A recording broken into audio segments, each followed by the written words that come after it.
ह्रीं चक्रवर्ती भगवान भरत स्वामी कामदेव भगवान बाहुबली स्वामी के चरणों में अर्घ्यम निरूपामिति स्वाहा। परंपराचार्यों के लिए गर्ग। ओम नीम चारित्र चक्रवर्ती आचार्य शांति सागर जी, वीर सागर जी, शिव सागर जी, धर्म सागर जी, अजीत सागर जी, श्रेयान सागर जी, अभिनंदन सागर जी, वर्तमान पट्टाचार्य, आचार्य रत्न अनेकांत सागर जी, वर्तमान में जितने भी आचार्य उपाध्याय साधु परमेष्ठी लोक में विराजमान है, 3 कम 9 करुण मुनिराज सहित सभी के चरणारविंद में अर्घ्यम निरूपामिति स्वाहा। पूज्य माता जी के लिए गर्ग।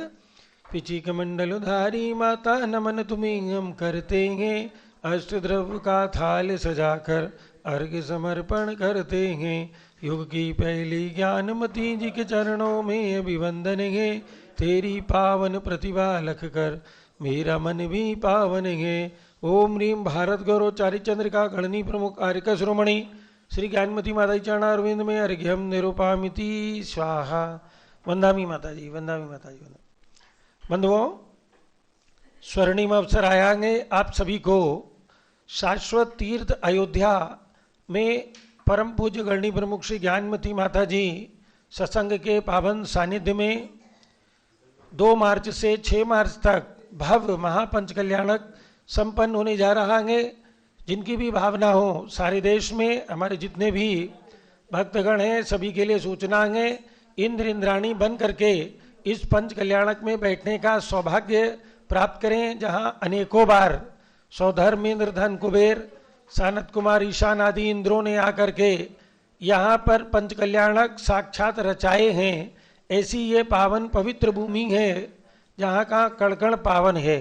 तो आप सभी आज ही अपना प्रोग्राम बनाएं और मंच के इंद्र जिन्हें बनना है 2,51,000 रुपये की राशि है, प्रति इंद्र की 51,000 रुपये की राशि है, एवं सामानिक इंद्र की 11,000 रुपये की राशि है।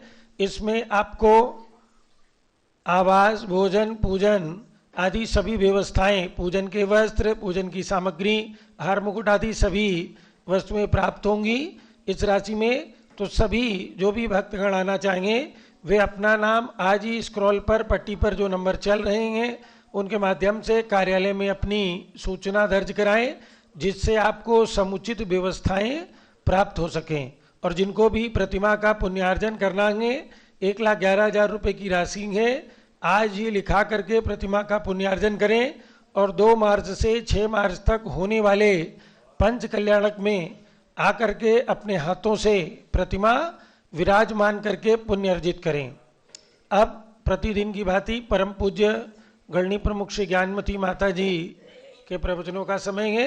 तो अब हम सभी पूज्य माता जी के अमृतमयी वाणी श्रवण करेंगे। जय बोलो परम पूज्य गणनी प्रमुख श्री ज्ञानमती माता जी की जय। ओम नमः सिद्धेभ्यः, नमः सिद्धेभ्यः, ओम नमः सिद्धेभ्यः, ओम नमः सिद्धेभ्यः, ओम नमः सिद्धेभ्यः, ओम नमः सिद्धेभ्यः। ओम ह्रीं विश्व शांतिकराय श्री ऋषभदेवाय नमः। ओम ह्रीं विश्व शांतिकराय श्री ऋषभदेवाय नमः। ओम ह्रीं विश्व शांतिकराय श्री महावीर तीर्थंकराय नमः। ओम ह्रीं विश्व शांतिकराय श्री महावीर तीर्थंकराय नमः। ओम ह्रीं श्री त्रैलोक्य जिनालय जन्मबिंबेभ्यो नमः। ओम ह्रीं श्री त्रैलोक्य जिनालय जिनबिंबेभ्यो नमः। ओम ह्रीं श्री चतुर्विंशति तीर्थंकरेभ्यो नमः। ओम ह्रीं श्री चतुर्विंशति तीर्थंकरेभ्यो नमः। ओम ह्रीं श्री गौतम गणधर स्वामिने नमः। ओम ह्रीं श्री गौतम गणधर स्वामिने नमः। ओम ह्रीं श्री शांति सागराचार्य परमेष्ठिने नमः। ओम ह्रीं श्री शांति सागराचार्य परमेष्ठिने नमः। ओम ह्रीं श्री वीर सागराचार्य परमेष्ठिने नमः। ओम ह्रीं श्री वीर सागराचार्य परमेष्ठिने नमः। भव्यात्मा जैसा कि श्री गौतम गणधर की वाणी सुगम्य अवसंत, जिसमें उन्होंने वर्णन किया है 16 कारण का मंत्र उच्चारण करेंगे। ओम ह्रीं संवेग भावनायै नमः। ओम ह्रीं हरम संवेग भावनायै नमः। ओम ह्रीं हरम श्री संवेग भावनायै नमः। ओम ह्रीं हरम श्री संवेग भावनायै नमः। ओम ह्रीं कैलास पर्वतस्य उपरि योग निरोधकाय श्री ऋषभदेवाय नमः। ओम ह्रीं कैलास पर्वतस्य उपरि योग निरोधकाय श्री ऋषभदेवाय नमः। भव्यात्मा जैसा कि गौतम गणधर की वाणी और उसमें अनेक प्रकार से गति आदिकों का वर्णन करते हुए जो देवगति और उसमें जो सौधर्मेंद्र और उनका जो भगवंतों के कल्याणकों में आते समय जो वैभव, जो उनकी विशाल सेना आती है, विशाल वैभव आता है, उसका किंचित मात्र वर्णन मैंने संक्षेप में संकलित किया था। उससे सौधर्मेंद्र का वैभव, जिसका नाम है जम्बूद्वीप प्रणति, हरिवंश पुराण, त्रिलोकसार आदि ग्रंथों के आधार से मैंने जो संकलन किया, आज मैं उस पुस्तक का आप श्री भगवान ऋषभदेव के श्री चरण कमलों में समर्पित करते हुए और परम आनंद का अनुभव कर रही हूँ। भगवान ऋषभदेव के श्री चरण कमलों में समर्पण। सौधर्मेंद्र का वैभव, इंद्रों का वैभव, जो कि असंख्यात देव परिवार के साथ सौधर्मेंद्र जब आता है भगवान के कल्याणकों को मनाने के लिए, ये वही शाश्वत जन्मभूमि अयोध्या है जहाँ इंद्र एक नहीं असंख्यातों बार अनंतों बार आ चुका है। और वर्तमान में युग की आदि में भगवान ऋषभदेव के गर्भ कल्याणक के पहले से ही जिन्होंने यहाँ पर कुबेर को भेजकर नगरी की रचना आदि कराई और स्वयं जन्म कल्याणक में आकर के नगरी की प्रदक्षिणा दिया और असंख्य देव वैभव के साथ प्रवेश किया। इसमें किंचित देवों का वैभव वर्णन है और उनकी 7 प्रकार की सेनाओं का वर्णन बड़ा सुंदर रोमांचकारी है। मैंने इसे संकलित किया था जम्बूद्वीप प्रणति, त्रिलोकसार, हरिवंश पुराण आदि ग्रंथों के आधार से। भव्यात्माओं, मैं संक्षेप में इसके बारे में आपको संक्षेप में सुनाऊं तो आप आनंदित होंगे, आपको अच्छा लगेगा। आप देखेंगे ये वैभव कैसा है। सौधर्मेंद्र जब अपने असंख्य देव परिवार को लेकर चलता है तो ऐरावत हाथी पर जो है बैठ करके आता है अपनी सच्ची इंद्राणी के साथ। और उस ऐरावत हाथी का वर्णन है कि उस पर इतना बड़ा विशाल हाथी होता है 1 लाख योजन का, उस पर 27 करोड़ अप्सराएं नृत्य करती रहती हैं। 27 करोड़ देवांगनाएं, 27 करोड़ अप्सराएं उस पर नृत्य करती हैं। एक हाथी के सूंड बनते हैं, सूंड पर सरोवर में कमलों पर एक एक पाखड़ी पर नृत्य करती हुई देवांगनाएं। ऐसा जो वैभव वर्णित है इसमें संक्षेप में उसका सार रूप में दिया गया है। भव्यात्माओं, ऐसे 27 करोड़ अप्सराएं एक केवल ऐरावत हाथी पर नृत्य करती हैं। और 7 प्रकार की जो सेना होती है उसमें उसका वर्णन बहुत सुंदर रोमांचकारी है। पहली सेना होती है बैलों की। बैल देव ही वहाँ पर ध्यान रखें कि स्वर्ग में देव गति में देव ही हैं और वह कोई पशु नहीं है, ऐरावत हाथी नहीं है, कोई नहीं है, न बैल है, न घोड़े हैं, न हाथी है, न कोई है। केवल देव ही इंद्र की आज्ञा से रूप धारण करते हैं। देव ही ऐरावत हाथी बनता है विक्रिया से, देव ही। तो पहली सेना है बैलों की और जिसमें करोड़ों करोड़ों बैल है और एक से एक 7 प्रकार की उसमें सेना होती है बैलों की। उन 7 कक्षाओं में विभक्त दूने दूने बैल होते चले जाते हैं।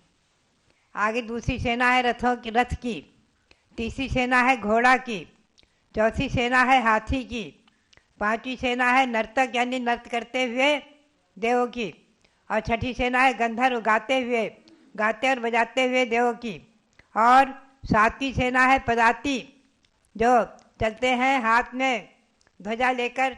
तो 7 सेना में से सब देव विभक्त रहते हैं। ये 7 प्रकार की सेना में भी 7 सेनाएं हैं। ऐसी 49 प्रकार की सेना हो जाती है।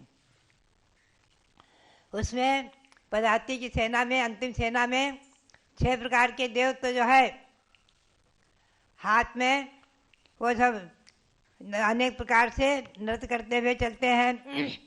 7वीं सेना में पदाती जो है हाथ में ध्वजा लेते हैं और 7 कक्षा में विभक्त होते हैं।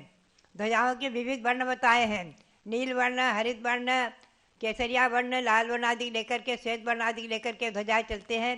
ध्वजाओं के लेकर देव पदाती देव चलते हैं। और 7वीं सेना के देव आखिरी में, अंतिम में हाथ में छत्र लेकर चलते हैं, छत्र लेकर चलते हैं, छत्र चवर आदि। तो इस प्रकार से भव्यात्माओं, ये 7 सेनाओं का प्रमाण बहुत कुछ विस्तार से इसमें वर्णित है। मैंने संक्षेप में आपको बताऊं तो इसकी सारी संख्या 7 प्रकार के देव जो है वो 7 सेना में विभक्त होते हैं। तो 7 7 49 भेदों में विभक्त इनकी संख्या जो है निकाली तो 740 करोड़ 740 करोड़ और 76 लाख 740 करोड़ 76 लाख हो जाती है संख्या अंत में। ऐसे इन देवों की संख्या जो है यह संख्या जम्बूद्वीप प्रणति त्रिलोकसार आदि में निकाली हुई है और बहुत ही वैभव बहुत ही सुंदर इसका वर्णन होता है।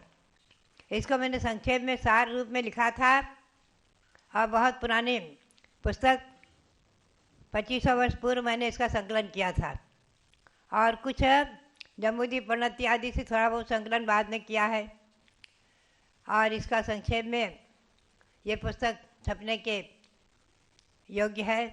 तो इसमें जो है 7 प्रकार की सेनाओं का देवों की सेवाओं का वर्णन जो है उसमें मैं आपको ले चलूँ तो जो देवों में 10 भेद हैं। इंद्र प्रतीन्द्र सामानिक त्रायस्त्रिंश पार्षद आत्मरक्ष आदि लोकपाल अभियोग्य प्रकीर्णक किलविषक आदि। तो देवों में जो भेद हैं उसमें जो अभियोग्य जाति के देव हैं अभियोग्य जाति के जो देव हैं वो इंद्र की आज्ञा से वाहन का रूप लेते हैं। इन सेना आदि में बनने के लिए जो बैल हाथी आदि का रूप लेते हैं तो अभियोग्य जाति के देव लेते हैं। और किलविषक जाति के देव घंटा आदि बजाते हैं वाद्य बजाते हैं आगे आगे ढोल आदि बजाते हैं। ये सब व्यवस्थाएं हैं तो उस व्यवस्था को लेकर वो सब चलते हैं। और उसमें जो है ये देव जो पशु का रूप लेते हैं बैल का रूप लिया हाथी का रूप लिया घोड़े का रूप लिया और अनेक प्रकार से जो है रूप लेते हैं। तो कुछ देव तो भगवान के कल्याणकों के निमित्त से आने में प्रसन्नता का अनुभव करते हैं आनंद का अनुभव करते हैं और सोचते हैं कि मैंने भगवान के कल्याणक में आकर ये रूप धारण किया है तो अब हमारा कल्याण हो गया, अब हम जो है तिर जाएंगे संसार से पार हो जाएंगे। कुछ हर्ष का अनुभव करते हैं। और कुछ देव ऐसे भी हैं जो अभियोग्य जाति के देव नहीं भी आते हैं और वहाँ संकलेश प्रणाम करते हैं। उनके संकलेश प्रणाम ये होते हैं कि ओहो ये भी देव और हम भी देवगति में हम भी आए हैं ये भी आए हैं, लेकिन हमने जो है ऐसा अल्प पुण्य किया है और ऐसा पुण्य किया है पाप मिश्रित पुण्य किया है मिथ्यात्व सहित पुण्य किया है, उसके फलस्वरूप हम अभियोग्य जाति के देव हो गए। तो पश्चाताप आदि करते हुए मन में इस प्रकार से उनको जाति स्मरण आदि के निमित्त से और सम्यक दर्शन में प्रकट हो जाता है। और कुछ देव ऐसे भी हैं जो परिणामों में संकलेश करते हैं। देखो ये भी देव मैं भी देव और ये इतना वैभवशाली हैं हमारे पर शासन करते हैं और हमसे कहते हैं ये रूप लो और हमको हाथी घोड़े आदि का रूप लेना होता है। तो परिणामों में संकलेश भी करते हैं और संकलेश परिणाम से कदाचित वो संकलेश अधिक करने से मर कर के एक इंद्रिय हो जाते हैं, पृथ्वी जल और वनस्पति कायिक में जन्म ले लेते हैं। आप चिंतन करें कितनी बड़ी बात। ऐसे देव कुछ देव पंचेंद्रिय तिरंश हो जाते हैं। 12वें स्वर्ग तक के देव पंचेंद्रिय तिरंश हो सकते हैं। पहले और दूसरे स्वर्ग के देव और भवनवासी व्यंतर ज्योति देव ये मर कर के कदाचित अभियोग जाति के देव कदाचित क्लेश से मर कर के कोई सभी नहीं मर कर के एक इंद्रिय भी हो सकते हैं हो जाते हैं भव्यात्माओं संकलेश परिणाम से और झुरते हैं परिणामों में क्लेश करते हैं। तो बात यही है कि संसार में चारों गतियों में परिभ्रमण करते हुए इस जीव ने अनादिकाल से अनंत अनंत काल निकाल दिए। आज कितना काल निकल गया हम और आप निर्णय नहीं कर सकते, सर्वज्ञ भगवान ही बता सकते हैं कि हमारा और आपका कितना काल इस संसार में परिभ्रमण करते हुए निकल गया।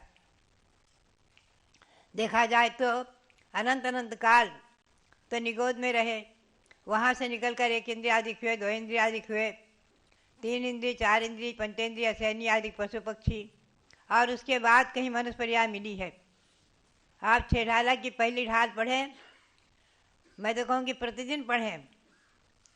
काल अनंत निगोद मझार बीत्यो एक इंद्री तंधार, निकस भूमि जल पावक भयो पवन प्रत्येक वनस्पत्य, दुर्लभ लही जो चिंतामणि त्यों पर्याय लही तृष्टनी आदि।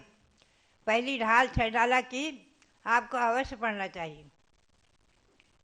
हमारी जनदात्री माता मोहिनी हमेशा 6 ढाला का पाठ पढ़ती थी, उन्हें याद था और सुनती रहती थी। बालिकाएं उन्हें सुनाया करती थी संग में। 6 ढाला रात में सोते समय 6 ढाला का पाठ अवश्य ही सुनती थी, प्रतिदिन सुनती थी, और उनको बहुत ज़्यादा 6 ढाला सुनने की भावना थी। तो भव्य आत्माओं कुछ 12 भावनाएं, कुछ वैराग्य भावनाएं, कुछ 6 ढाला आदि पाठ ये ऐसे हैं जो हमें भी बचपन से कंठाग्र है। तो प्रतिदिन जो है किसी न किसी समय उठते बैठते चलते फिरते किसी न किसी समय मैं अवश्य पढ़ लिया करती हूँ एक न एक पाठ पुराना बचपन का याद किया हुआ। बात यही है कि ये सब पाठ वैराग्य को उत्पन्न करने वाले, संसार शरीर भोगों से वैराग्य को बढ़ाने वाले और धर्म में प्रीति को उत्पन्न कराने वाले। ये धर्म से ही सौधर्मेंद्र का पद मिलता है। श्री कुंद कुंद स्वामी ने कहा है कि अज्जवित्यरण शुद्धा अप्पा झाये विलह इंदत्तम लोयंती देवत्तम तत्थ चुदा निबुधिम जंती। आज भी ऐसे साधु हैं रत्नत्रय की आराधना करने वाले, रत्नत्रय से शुद्ध आत्मा का ध्यान करने वाले आज भी साधु हैं पंचम काल में, जो आत्मा का ध्यान करते हुए रत्नत्रय से शुद्ध पवित्र चर्या पालन करते हुए शांति सार महाराज जैसे, वीर सार, शिव सार आदि की चर्या हमने देखी है, आँखों से देखी है। उनकी चर्या ऐसी कठोर चर्या। आचार्य शिव सार जी महाराज ध्यान में खड़े हो जाते दोपहर में, मध्याह्न में, वैशाख जेठ की गर्मी में राजस्थान में, और मंदिर की छत पर जाकर धूप में खड़े हो जाते थे और 2-2, 3-3 घंटे खड़े होकर ध्यान करते थे। आचार्य धर्मसार जी को मैंने देखा है, योगा करते थे प्रातः काल और ध्यान करते खूब। तो बात यही है, आचार्य वीर साहब को देखा है पाठ करते और ध्यान करते। तो भव्यात्माओं बात यही है, आचार्य शांति साहब जी को देखा है, उनके भाई शांति महाराज के बड़े भाई थे वर्धमान सागर महाराज, उनको मैंने देखा है कि उनके माथे पर ध्यान करते हुए उनके सिर पर चिड़िया फुदकती रही और ध्यान में लीन रहे। आँखों से मैंने देखा है छिलिकावस्था में सन 1954 में 55 में।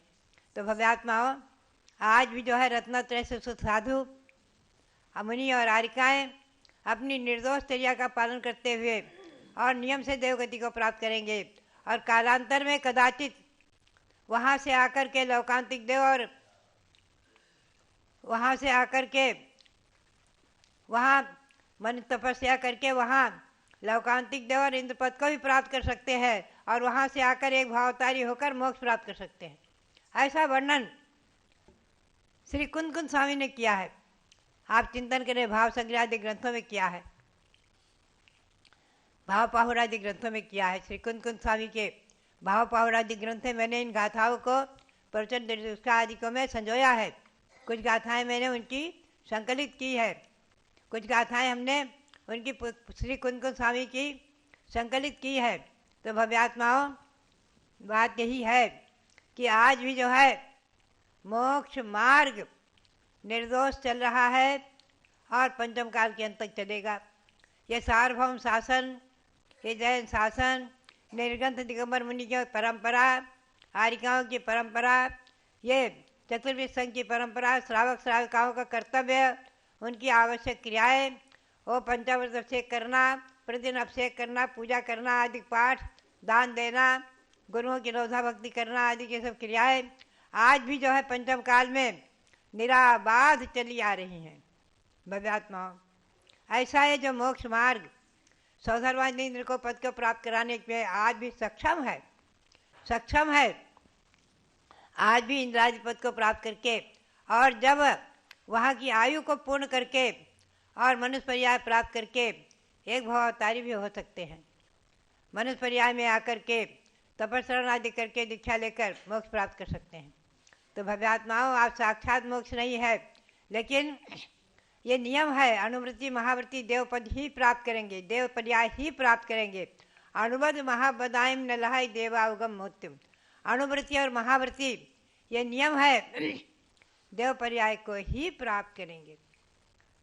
तीन गति में नहीं जाएंगे, न नरक गति में, न तीरथ गति में, न मर्त गति में। ऐसी सौधर्मिंद आदि के असंख्य वैभव का वर्णन, और यही है शाश्वत जन्मभूमि अयोध्या, जहाँ वो भगवान ऋषभदेव के जन कल्याण को आकर जिन्होंने ऐसे वैभव के साथ मनाया है, और अपनी असंख्य देव सेनाओं को ला करके, और यहाँ अयोध्या में नगरी की प्रदक्षिणा आदि दे करके, और माता के पूजा आदि करके, माता की प्रदक्षिणा आदि देकर भक्ति करके, माता पिता को पूजा करके, और भगवान शिशु का सुमेरु पर्वत पर जन्माभिषेक आदि किया है। भगवान के 4 कल्याणक बनाए हैं यहाँ।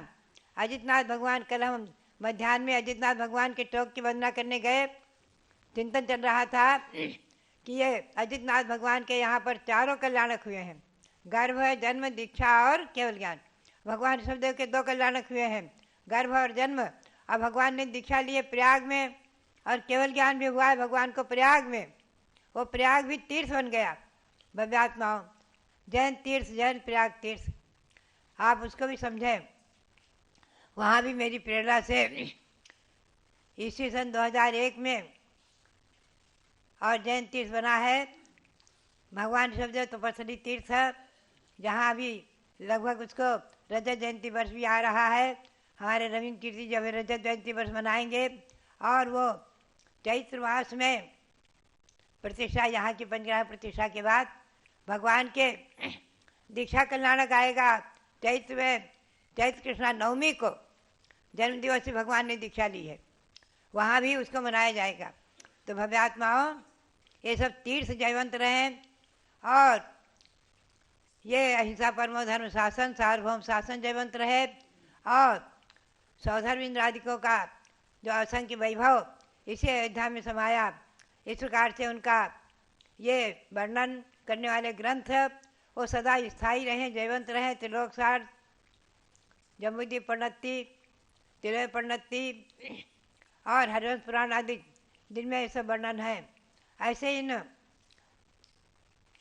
तीर्थों को और ग्रंथों को और आचार्यों को नमन करते हुए आप सबके लिए बहुत बहुत मंगल आशीर्वाद, बहुत बहुत मंगल आशीर्वाद। जो लो भारत गौरव दिव्य शक्ति गणिनी प्रमुख श्री ज्ञानमती माता जी की। सौधर्म इंद्र का वैभव सोचने के लिए बड़ा समय लगेगा। ये भी सब पुण्य से प्राप्त होता है, बिना पुण्य के कुछ भी नहीं। और जब ऐसे वैभवों का वर्णन आचार्य देव ने कहा, तब किसी शिष्य ने प्रश्न किया कि भगवान ऐसा क्या है स्वर्ग में जो स्वर्ग स्वर्ग स्वर्ग कहा जाता है। तो आचार्य देव पूज्यपाद स्वामी ने कहा, ऋषि कजमनातंकम दीर्घ कालोपलालितम नाके नाकौकसाम सौख्यम नाके नाकौकसामिव। अर्थात इंद्रियों से उत्पन्न सुख है, लेकिन अनातंक, आतंक रहित है वो सुख। जो स्वर्ग में देवों का सुख है, उसमें किसी प्रकार का आतंक, कोई बीमारी, कोई आकस्मिक व्यवधान नहीं रहता। और दीर्घ कालोपलालितम, दीर्घ काल तक, यानी सागरों की आयु वहां रहती है। और यदि तुम्हें उस सुख को देखना है तो मनुष्य के सुख से उसकी कल्पना नहीं कर सकते। नाके नाकौकसाम सौख्यम, नाके माने स्वर्ग में, स्वर्ग का सुख स्वर्ग में जो है वह स्वर्ग सुख के समान ही है। किसी मनुष्य के सुख से उसकी तुलना करें ऐसा नहीं हो सकता। तो स्वर्ग का सुख और स्वर्ग में भी सौधर्म इंद्र का वैभव जो हर कल्याणक भगवान के मनाता है। आज भी हम देखते हैं कि सौधर्म इंद्र बनने वालों का इतना पुण्य रहता है। हमारे आध्यात्म जैन हैं जो अभी प्रतिष्ठा में सौधर्म इंद्र बनने वाले हैं लखनऊ के, कहते हैं माता जी मैं हर क्षण का सुख लेना चाहता हूँ, भगवान के गर्भ कल्याणक को मनाने का भगवान के जन्म कल्याणक को मनाने का मैं एक क्षण को भी और रूप से व्यतीत नहीं करना चाहता। और मैं चाहता हूं ऐसा मुझे पुण्य बंध हो कि मैं एक बार साक्षात सौधर्मेंद्र बन करके भगवान का जन्म कल्याणक मना लूं और उसके बाद में मोक्ष चला जाऊं। ऐसे सौधर्मेंद्र बनने की हमेशा भावना रखना और जो भी इंद्र बन सको प्रतिष्ठा में जरूर बनना। अयोध्या में होने वाला पंच कल्याणक आप सब के लिए मंगलकारी हो।